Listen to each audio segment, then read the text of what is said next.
We are now on Chapter 14, which is the last chapter of Book 1. We are more than a third of the way through my first novel. So, here we begin. Chapter 14. In about 8 years, you will drive about 100 miles an hour through South Dakota. You listen to the bottle, but only half listen, because you are simultaneously thinking about someone else who should be listening to this tale from the prophetic voice in the bottle. You picture yourself in that rest area in Utah. You concentrate and try to make that image of you bend down and pick up a similar bottle of your own creation. This younger you would better profit from this information. The bottle's futuristic anecdote is already part of your past. These memories and bits of situations of speeding cars and caution show you that the mind in recollecting is often random. Yet part of you may be able to glean some significance within the telling, even if it means contacting a past self. This seems to be a theme of a lot of my work, of the like a future self and a present self and a past self all talking to each other. It's all about identity and about the identity theory and are you the same person from who you were when you were younger to you are now and to you are later. Most of your cells have regenerated and changed. I heard that it isn't all your cells that regenerate every 7 years. But anyway, I digress. You tell yourself in Utah to listen to the bottle and ignore Franklin while he is pissing. That conversation while pissing is still fresh in your memory 11 years later, so it doesn't need to be continually experienced with full attention. You have no idea if this image of yourself in the past can hear you, or if it is even willing to listen.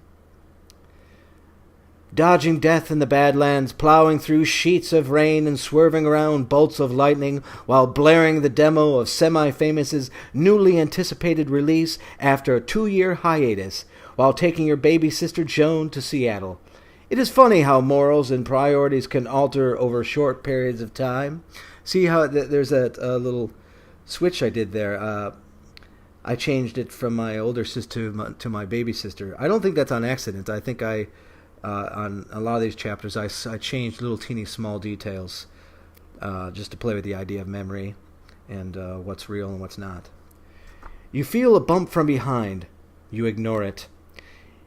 It was a liberating feeling driving fast on open land, listening to a record that you thought was going to bring Semi-Famous back on track. I think I said that before, but it's bark like a dog. There seemed to be some odd feeling still floating about, and Franklin was difficult to deal with when he would bother to show up to the studio. The recording time was the most painful one ever, but you had blinders on. You missed the band during this, the longest hiatus, and you wanted to make the best of it. During that hiatus, if you're not familiar, that's when Riverdale's was formed, and they went on tour with Green Day, and they had these huge experiences, which sort of put a gap between my experiences and their experiences. There was a minor scuff between you and Franklin before you left for this trip to Seattle, but what was there to do about it now? Just keep driving fast, keep motivated, move forward, get that sister to the coast, and do it in this rented car driving way too fast for anybody's safety. I used to actually rent a car a lot when I was making a little bit of money on royalties with Weasel. I never had my own car, but I used to I would rent them randomly and just take road trips. You don't get caught by the authorities in South Dakota for such an obvious obstruction of laws and safety, but irony slaps you in the face when you get a ticket for going 2 miles over the speed limit in Idaho later on the same trip. You forget to pay the ticket when you get home, or is it refuse? Tell me when you get there. A little bit of both, actually. The state of Idaho somehow gets the state of Illinois to discontinue your license, and you don't get it revalidated until a few years later, a couple of days before you go to meet the boys from Wyoming and Texas. It is odd that it is possible to rent cars and drive fast for that long of a period of time without that essential piece of plastic in your wallet, with a likeness of you on it even being valid.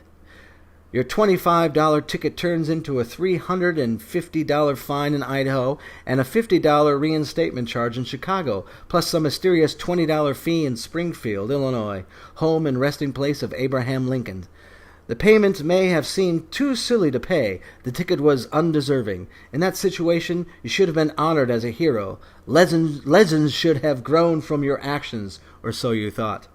Funny thing is I don't think I might say I got it replaced somewhere in here, but I didn't for years and years and years. I couldn't drive. Actually, I couldn't drive when I bought the van for EIB and took the Mangies on tour. Oh, no, I did drive then. Oh, I lost my license again because of a speeding ticket. Anyway, I'd have to say that is a little bit of an exaggeration. But you just don't... Let's go back a little and see what I'm talking about. Legends should have grown from your actions. Or so you thought. I'd have to say that is a little bit of an exaggeration. But you just didn't want to take the chance while on the road with the boys from Wyoming. So you paid the ridiculous fees. The chances of getting pulled over greatly increases when in a van full of weather-beaten punks. But that didn't stop you from driving extremely fast, alone in yet another rented car, on the trip to Texas to catch up with them mid-tour. They mentioned in passing that they would love to play guitar with you, and before the phone had even lost its warmth, you were making arrangements to drive 12 hours straight to meet them in Austin, Texas. This, in reality, is the beginning of the what do you call it? Basically, the fruition of deciding to write this book was this trip I took to Austin, Texas to meet the Lillingtons. While driving effortlessly on the expressway 7 years ago, or 2 years ago, through some small mountainous town in Idaho, the traffic instantly becomes congested, causing problems at local intersections, exits, and entrances. You pull around a few cars and make your way up to the front of the congestion. A cop is leading the traffic like a posse, going 1 mile under the speed limit. Of course, the cop is only obeying the laws of his city, but he appears to be taking advantage of his position, knowing his police vehicle is slowing down the natural progression of the human race and its right to speed. You turn to your sister and say, "I think we can pass him." "I don't know, Jack." "Sure, we have 1 mile an hour to spare." You slowly pull alongside the cop, give him a friendly nod, and proceed to pass him at a cautious pace. The moment your rear bumper passes his front bumper, the sirens go a-blastin'. You pull over, stop the car, and begin whistling a little ditty from the yet-to-be-released 10th full-length record called Here Come the Chihuahuas. That's actually what it was going to be called, a play on the Rancid's... I think it was going to be Out Come the Chihuahuas, maybe, because the Rancid album, I think, is called Out Come the Wolves, or something like that. Maybe we were going to call it Here Come the Chihuahuas. Well, either way, it was supposed to be a play on the Rancid record, who we were sort of in a battle with at that time. Joan likes this record. It is very melodic and catchy as hell, but she is not singing along. She has her hands folded, nodding disapprovingly and laughing. She likes you. She thinks you're weird, and you think she wastes too much of her life distraught with indecision. But the mutual respect you have for each other's confused, uncontrollable disobedience toward convention brings the two of you closer together. We're still very close. Actually, I was just talking to her. You begin to get out of the car. The cop yells from a short distance, "Get back in that vehicle, buddy!" Joan grabs you by the arm and pulls you back into the car. This was a good move on her part. Cops don't like it when their victims take the initiative and open their door into oncoming traffic. "You're in trouble now, big brother." She is laughing even harder. You know, she never would call me big brother. Actually, a lot of these things I talk about in the book, she started calling me later, like me using them in books and in plays have actually started, has actually changed the way in which we refer to each other. "Yeah, just laugh. Look at the good deed I just did." You point at the traffic over the approaching cop's shoulder. The cars have increased their speeds. The traffic jam has been eliminated. You turn back to Joan. "I don't think one of those cars is going less than 5 miles over the speed limit now. And who do they have to thank?" "You?" "That's damn right." You smile proudly. The cop places his hands on your open window and leans down to look into the car, checking out the back seat, checking who you have as a passenger, checking your eyes for a stone gaze or insanity. Where do you think you're going? You look into his face and you can see yourself reflected in his mirrored glasses, just like in the movies. To Seattle. Am I going the wrong way? Don't be a smartass. You're not even trying to be a smartass. Well, you're not trying too hard. He is chewing on a toothpick, just like the small-town cops in the movies. And then it occurs to you that he probably watches too many of these movies. Life imitating art, art imitating life. Wow, that's funny. I was just talking about that with my sister. And then there it is. No. Look at my past self and my now self are both aligning in our thoughts. Cops, photocopies of photocopies. Do you know how fast you were going? About a mile faster than you? That was a mile too much.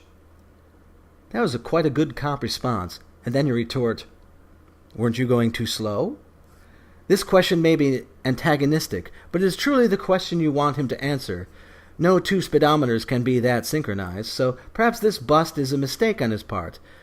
But is sarcasm the best approach? This is exactly the type of comment Franklin Famous used to warn you about when on tour. He had too many run-ins with cops in his younger days, so he prefers to just do what the police ask when pulled over and speak as little as possible. But there's something about the life that you have been living lately, spawned by a freak influx of semi-famous royalties, no real job for quite a few years, making life decisions based on creativity, living in your own private world with no bosses except your equal partner, Mr. Famous. Something about this lifestyle reeked of too much good luck, or perhaps the Puritans were right and you are a chosen one. Anyway, thoughts like that liberated your responses to authority figures and made all conversations feel like you had just entered a Hollywood movie or a short comic strip in the Sunday paper. Sometimes reality punches a hole in your skin and the serious leaks out, leaving humor in charge to patch the hole. I really like that whole section. That's nicely written. Good job, John. Joan pinches your leg and shushes you. Never mind, just give me a ticket. My sister wants me to shut up now. He takes his time writing the ticket. Cars continue to move behind his back. While he writes out each letter of your name, an entirely new parade of speed automobiles, wholly unaware of the sacrifice that has been made for their profits, speed along to their uninterrupted destiny. He holds out the ticket.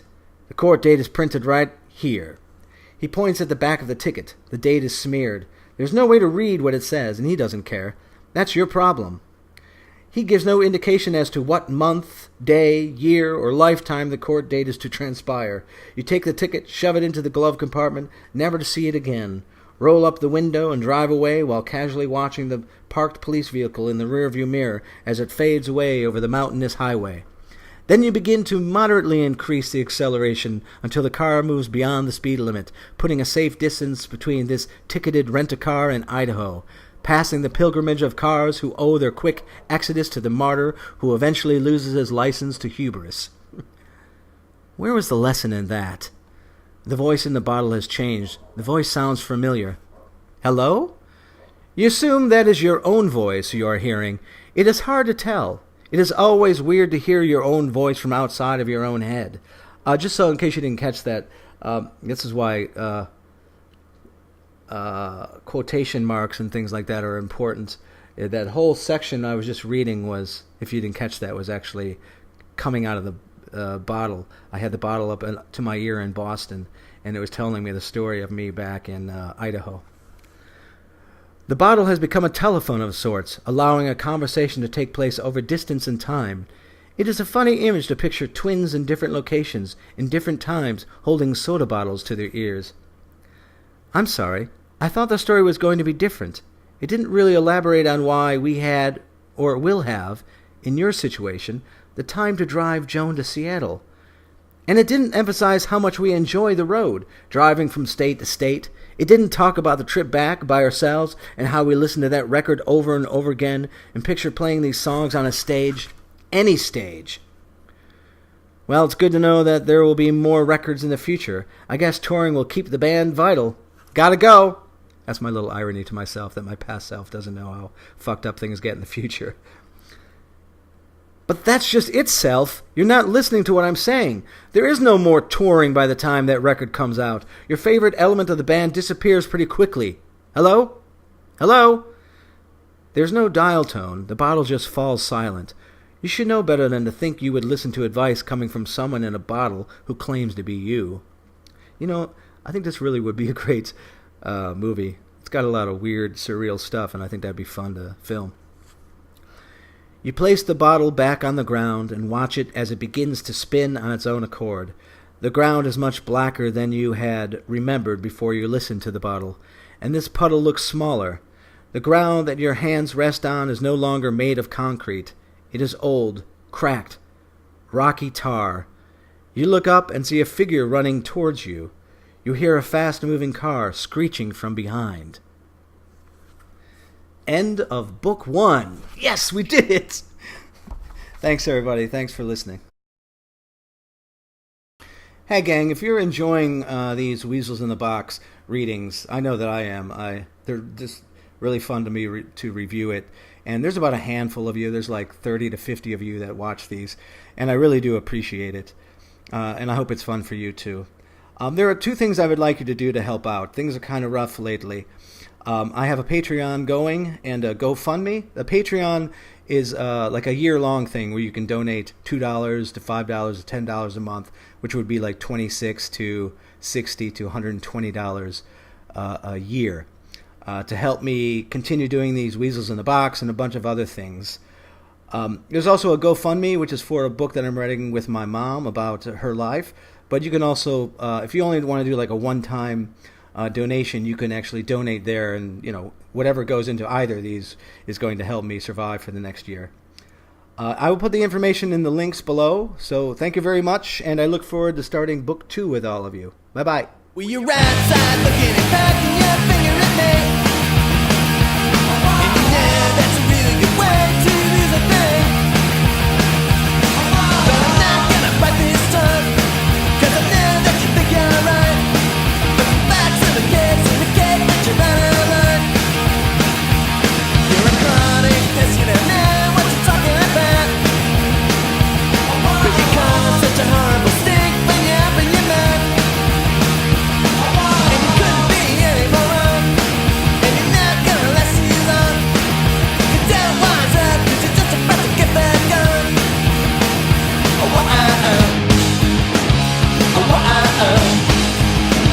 get up and back.